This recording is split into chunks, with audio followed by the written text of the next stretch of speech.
three reasons, first of all, why we should tackle road risk. And I would say that they're in the proper order there.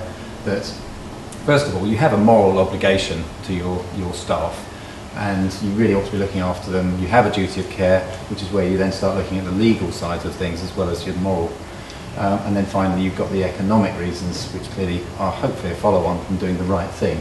However, that's the order in which people generally make the decision. All of a sudden, that just means you weren't concentrating in the first place, because the likelihood is that you should have seen it coming and you didn't. You got, sorry, I didn't see it. It wasn't my fault. I was indicating. People are a key part of it, because if you can improve people's attitudes, which is what's being displayed on that slide, then clearly there's going to be some improvements made. Just looking at the average bent metal cost, £875, that's an insurance industry figure that's been working its way steadily up. Anybody like to just guess what sort of multiple of that is the actual true cost? 4 certainly is easily achievable, and 10 is eminently possible. For every incident you save, even if you take my minimum of 4 times, you're looking at 3,500. That's coming off your bottom line. So how many widgets have you got to sell in order to make the profit, because it is off the bottom line, to pay for that £3,500? There's a document here. You can get this from the HSE website, hse.gov.uk. I've summarised it in 4 bullets there. If you have 5 or more people within your organisation, you must have legally a policy, a written policy for work-related driver safety. So we're not just talking about company vehicles, we're talking about anybody driving on business. So you must have a policy. Having done that, you've also got to have risk assessments. Having done so, you can't just go, oh, we've got high-risk drivers. You've got to give them appropriate training. And the all-important one at the bottom, you must continue to monitor and review. So it's all relatively old stuff, especially the Health and Safety at Work Act. What's actually happened as far as that is concerned is that over time, it's actually just expanded. Where people thought, well, it's in the office or it's in the factory or whatever, it's just now that people are truly recognising, and have been doing for some time now, that the car or the vehicle that they're actually in on business, whether it's their own or the company's, is still the workplace. And a lot of people focused, as I say, on the Corporate Manslaughter Act.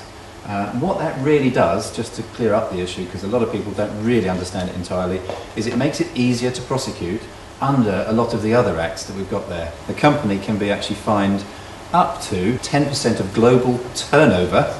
Recent guidelines have been minimum of £500,000, however, so it's still a significant amount of money.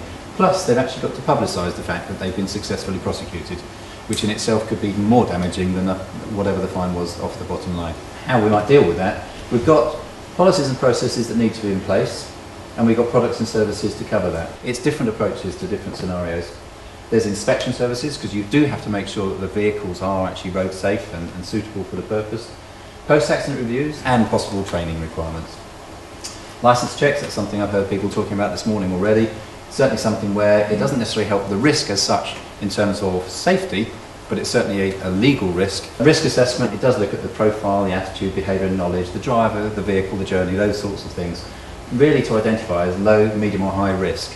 We will then actually send out invitations to the drivers saying, you're fine, no problem, everything done apart from licence checking, or actually a seminar or e-learning might be appropriate, or on the road driver training. There really is no alternative to getting behind the wheel, getting out there and seeing what people are doing and how that might be improved. Concentration, observation, anticipation, space and time.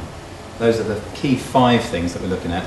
If you can improve all those areas during a driver training course, and we look within the 3.5 hours on the road to see the habits changing before we've actually finished the course. Now if we get into the economic bit, cost efficiencies that can be brought to bear by going down this route. I have put saving of lives because I do believe it is the most important thing.